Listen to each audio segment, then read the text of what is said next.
Bem-vindo no canal Força e Amor. Se é a sua primeira vez aqui, se inscreva no canal se você ainda não é inscrito. Dessa forma você receberá notificações quando os novos vídeos forem gerados. Gratidão. Quando uma parte do texto estiver em negrito, vocês ouvirão um pequeno sino no início e no final deste texto. Carta 3, parte 3. Primeiro aconteceu o episódio da figueira. Tinha fome e fui em direção à árvore, não esperando verdadeiramente encontrar frutas, porque não era a estação de figos. Ao ver que a busca era infrutífera, amaldiçoei a figueira. 24 horas depois, ela havia murchado até as raízes.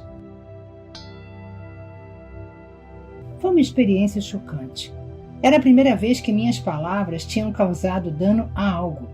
Contudo, mostrou claramente a meus discípulos o poder do pensamento para o bem ou para o mal. Demonstrou que quanto mais espiritualmente evoluída é uma pessoa, maior é o impacto de suas palavras no meio ambiente. Aproveitei a oportunidade para explicar aos meus discípulos que eu tinha me comportado de maneira irrefletida, como o faz a maioria dos homens e mulheres que, tendo grandes expectativas, não conseguem o que quer. Essas pessoas costumam reagir com raiva, lágrimas e até com palavras fortes que podem ou não significar um desejar mal ou maldizer a pessoa que tenha negado o que eles desejavam. Eles já tinham visto por eles mesmos o que a minha maldição tinha causado à figueira. Agora deveriam compreender que, tendo uma forte convicção, poderia ser concedido a eles qualquer coisa que pudessem desejar ou imaginar, mas também deveriam estar constantemente conscientes de sua própria condição mental emocional. Não deveriam guardar rancor dos outros, mas sim perdoar rapidamente. Do contrário, poderiam causar muito mal àqueles com quem estivessem ressentidos.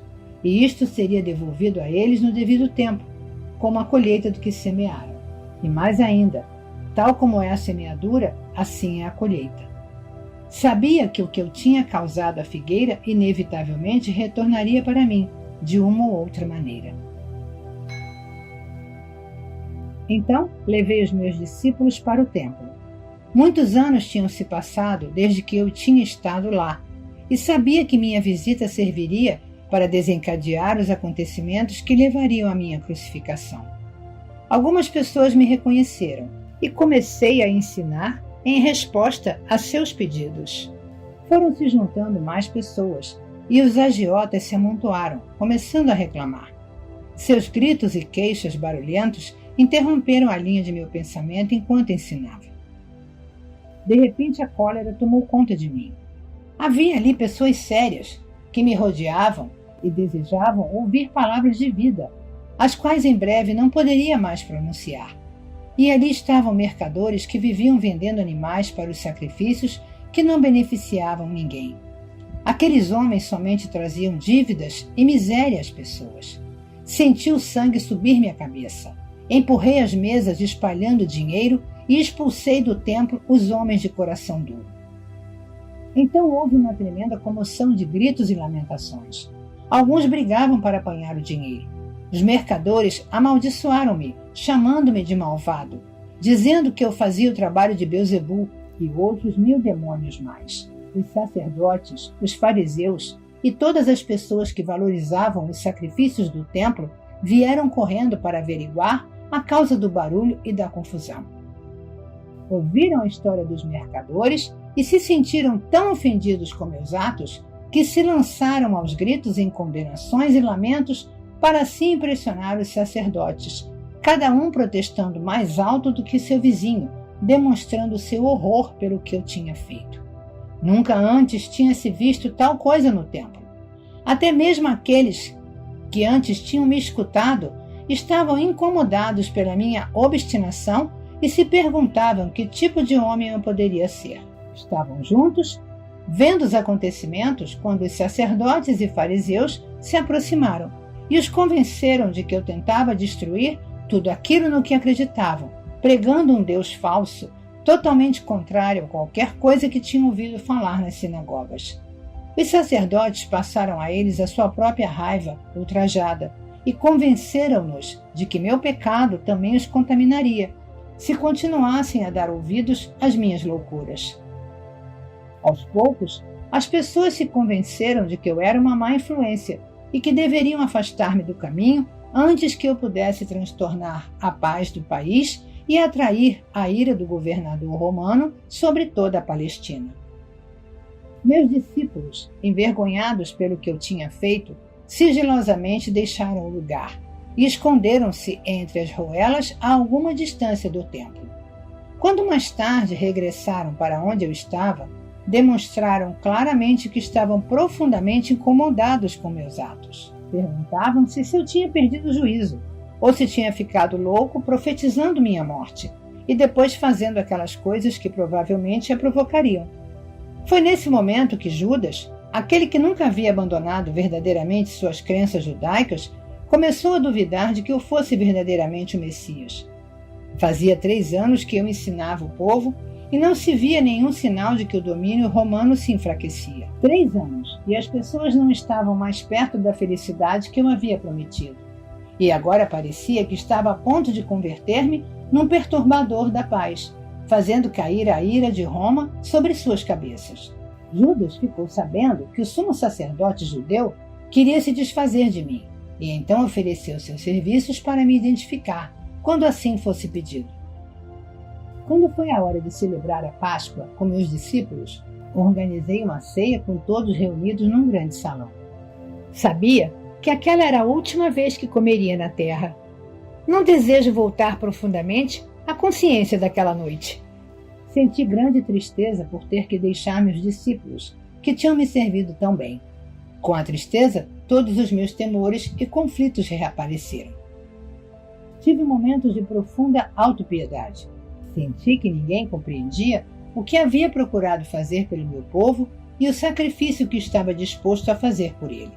João estava contando uma expressiva história sobre a última noite dos israelitas no Egito antes de escaparem para o deserto. Falava das instruções de Moisés ao chefe de cada família para que matassem um cordeiro sem mancha, que o cozinhassem de certa maneira e pintassem com aquele sangue as portas das moradias israelitas, porque naquela mesma noite viriam os anjos para matar todos os filhos primogênitos dos egípcios e o seu gado.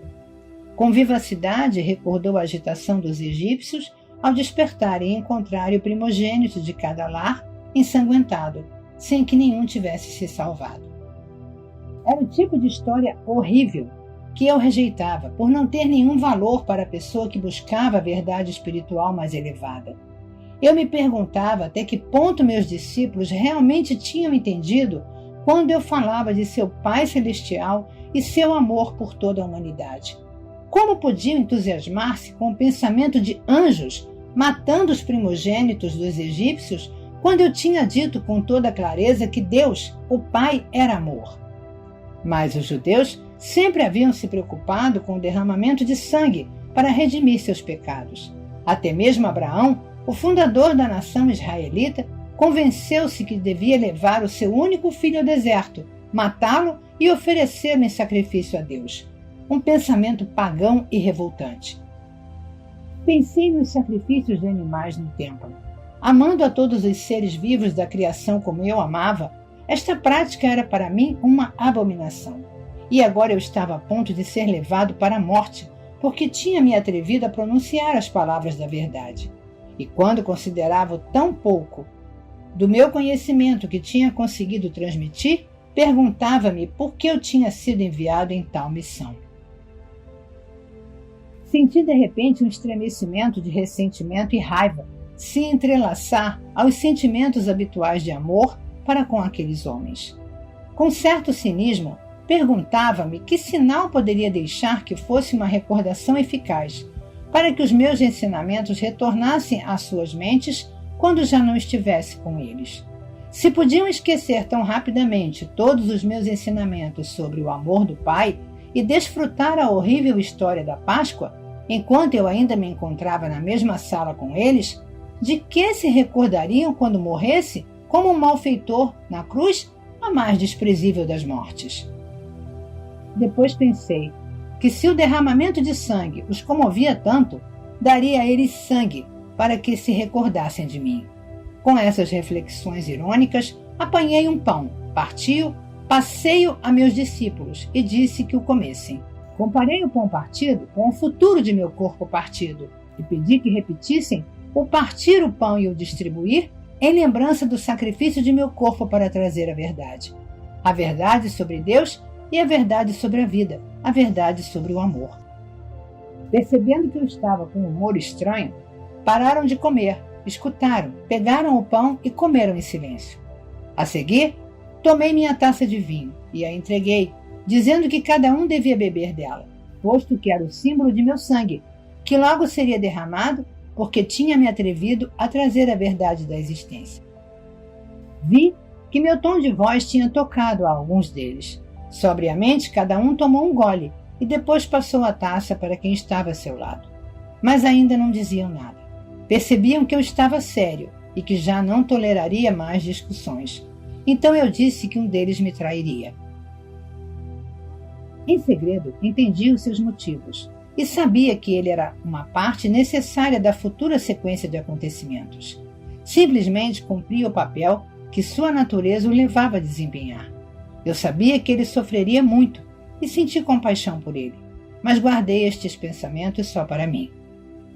Ao mencionar que um deles me trairia, disse a Judas que saísse para fazer rapidamente o que tinha que fazer. Os discípulos despertaram, se perguntando se realmente aquela era sua última ceia comigo. Havia muita angústia emocional, perguntas, inclusive recriminações por tê-los colocado em tal armadilha. Outra vez, perguntaram-se o que fariam de suas vidas depois que eu me fosse.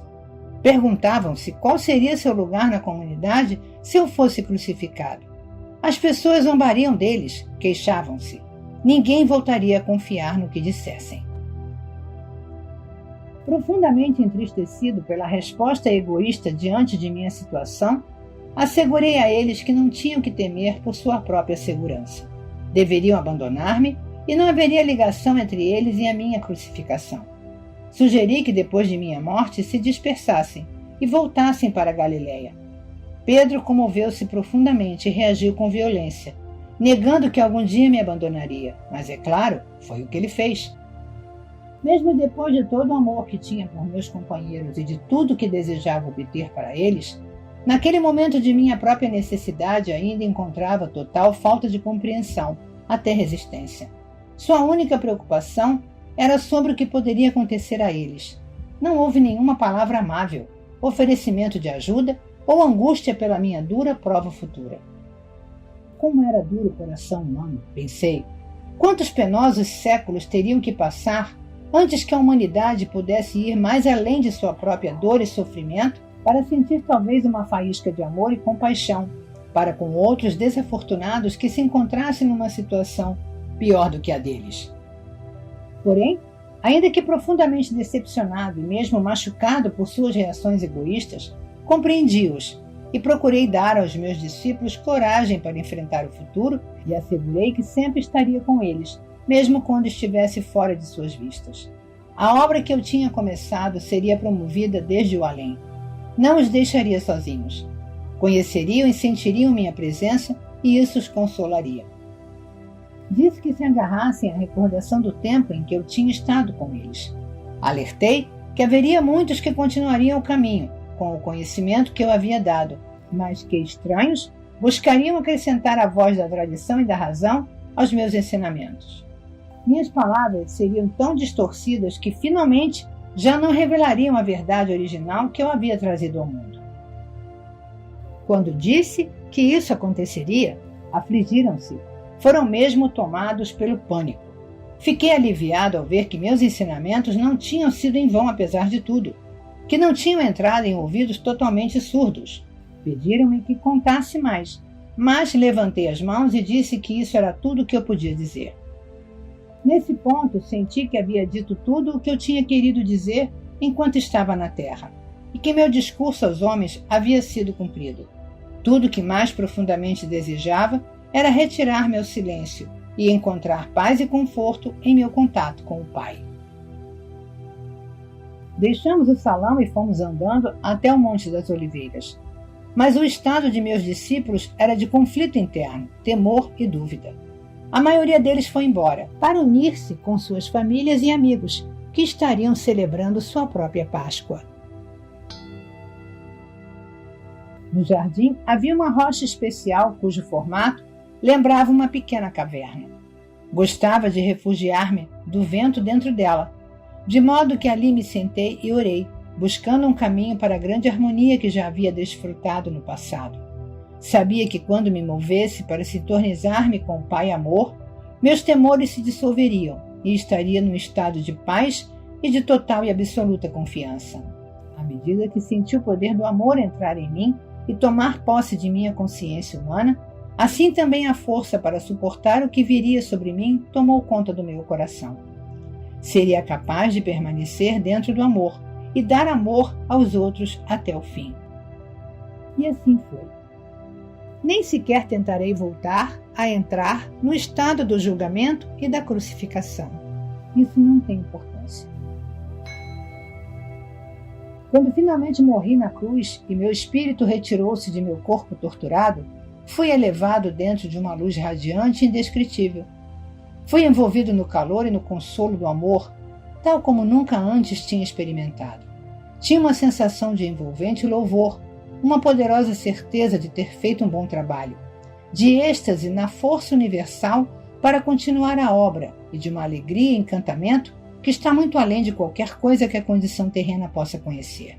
Entrei numa nova e maravilhosamente bela forma de viver, mas permaneci descendente em consciência para manter-me em contato com as pessoas que tinha deixado para trás. Pude mostrar-me àqueles que eram suficientemente sensíveis para ver-me. No entanto, a história de que Tomé supostamente colocou os dedos em minhas feridas é um disparate. Meus discípulos não sabiam que eu tinha combinado secretamente com José de Arimateia que depois de minha morte ele levasse meu corpo para o seu próprio túmulo, ainda sem uso, onde então seria ungido, segundo o costume, antes do pôr do sol.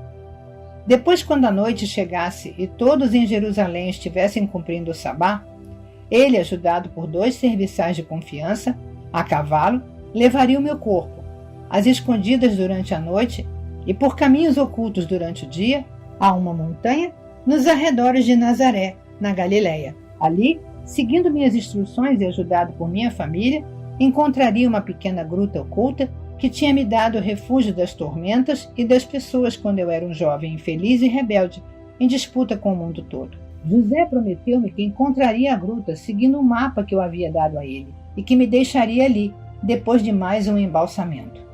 Depois, reconstruiria a pequena entrada para escondê-la totalmente dos possíveis intrusos. Ali meu corpo descansou, livre de incômodos. Foi dito que meu corpo ressuscitou dos mortos. Que absurda história inventada pelas mentes daqueles que não sabiam como explicar satisfatoriamente minha morte na cruz como um malfeitor. Por que eu teria necessidade de um corpo terreno para continuar a existência na outra dimensão? Como este mito ridículo pôde persistir até o século XXI? Isto dá a medida da falta de compreensão dos cristãos, o fato de até hoje terem aceitado cegamente tal dogma. Pense nisto com cuidado. Tendo sido liberado de um corpo terreno e tendo vivido a experiência de êxtase e de glorioso encantamento que é a passagem a uma dimensão superior da consciência universal, por que eu iria querer voltar à dimensão terrena e entrar em meu corpo outra vez? Que utilidade isso teria para mim em seu mundo e no meu? Enquanto a substância física de meu corpo durante a vida na Terra poderia ser espiritualizada quando estivesse perfeitamente harmonizada com o Pai Consciência Amorosa, meu corpo não seria um transtorno e impedimento para minhas viagens posteriores nos reinos espirituais superiores? As coisas visíveis não são mais do que uma manifestação das frequências vibratórias específicas na consciência, que produzem um cintilar de minúsculas partículas, criando um aspecto de matéria sólida. Cada substância visível possui sua própria frequência vibratória única. Uma mudança na taxa de vibrações produz uma alteração na aparência da matéria. Quando as energias da consciência mudam, também mudam as aparências da matéria. Portanto, era possível que eu me concentrasse e baixasse as frequências de minha consciência a tal ponto que minha forma se tornasse visível ao olho humano. Podia retornar aos meus discípulos e ser visto por eles. E assim o fiz. Amava-os mais do que nunca e devia a eles tanto consolo e apoio quanto era capaz de dar depois de minha morte. Além disso, era necessário dirigir meu próprio poder dentro de suas mentes, com o fim de dar a eles o ímpeto e a coragem para continuar a obra que eu havia começado. Porém, quero que você saiba que a consciência individualizada, que tenha ascendido em frequências vibratórias até os portais da dimensão criativa universal, transforma-se em luz individualizada, uma consciência individualizada, que não necessita de nenhum corpo para expressar e desfrutar de tudo que a consciência gloriosa possa conceber nos reinos espirituais mais altos. É um supremo estado de ser e de encantamento, sem nenhuma das necessidades, desejos ou impulsos experimentados por aqueles que não tenham ido mais alto e além do ego. Enquanto você vive na Terra, sua mente permanece ancorada em certos padrões de frequências vibratórias, presa num corpo que tem suas próprias necessidades. Se sua consciência verdadeiramente se elevasse para mais além destes padrões, seu ser terreno desapareceria. Quando eu estava preso num corpo, também estava, em grande medida, confinado a estes padrões de frequências vibratórias e de consciência. E mais, a imaginação sozinha não pode elevar-se além de suas experiências passadas, e, portanto, você está confinado em seu passado, que você projeta para o seu futuro. Contudo, pouco a pouco, você será guiado por aquelas mentes que são suficientemente sensíveis para entrar nas dimensões espirituais mais altas e que podem mover-se mais além dos seus atuais limites de consciência. Elas registrarão para você essas maravilhosas experiências e estados do ser mais além dos seus, aos quais você mesmo poderá aspirar. Deste modo, você irá adiante, em níveis ou passos de desenvolvimento espiritual. Cada passo traz a você uma visão mais elevada do que pode ser alcançado, e a partir desta visão, você formula uma nova meta. Com esta meta sempre presente, você trabalha para purificar-se da influência contaminadora dos impulsos de ligação-rejeição da existência terrena. Passo a passo, você transcende o seu ego. Quando transcende o seu ego e ele morre dentro de sua consciência, você então está plenamente vivo no Pai Consciência Amorosa e encontra a realidade do Reino dos Céus em sua vida, em si mesmo e ao seu redor. Para permitir que você alcançasse estes picos de amor, alegria, harmonia e êxtase, eu vivi, trabalhei e morri na Palestina e vim agora a você nestas cartas. Não permita que o meu trabalho seja em vão nesta segunda vez. À medida que ler estas páginas, busque, medite e ore para receber inspiração. Chegará a sentir a resposta do Pai e, se escutar cada dia com atenção, ouvirá a voz do Pai. Esta voz está sempre com você. Retire as barreiras criadas por sua própria vontade. Abra-se para receber a força, o poder, a inspiração e o amor diretamente do Pai Consciência Amorosa. Leia e releia estas cartas, para que possam ser, finalmente, absorvidas em sua consciência. Enquanto você o fizer, estará viajando rumo à luz e irradiará luz para os demais. Tal luz não é luz como a da eletricidade, mas sim da mesma natureza da consciência universal, que descrevi para você em minha carta 1. Portanto, enquanto irradiar a luz, irradiará o amor incondicional. Você promoverá o crescimento e o desenvolvimento espiritual de qualquer outro ser vivo. Desejará alimentar e nutrir. Trabalhará para promover proteção, cura e educação. Você desejará ajudar no estabelecimento da lei e ordem amorosa, na qual todos poderão viver em harmonia, com sucesso e com prosperidade. Você estará no reino dos céus. Ao mesmo tempo, não se iluda. Enquanto são dados os passos para apresentar estas cartas ao mundo exterior, haverá exatamente as mesmas recriminações, a mesma condenação, os mesmos falatórios de Satanás, do diabo, como houve quando ensinei na Palestina. Ânimo! Reze para ter coragem. Aqueles que suportarem até o final se elevarão por cima da confusão e da violência e descansarão na paz e na alegria do reino.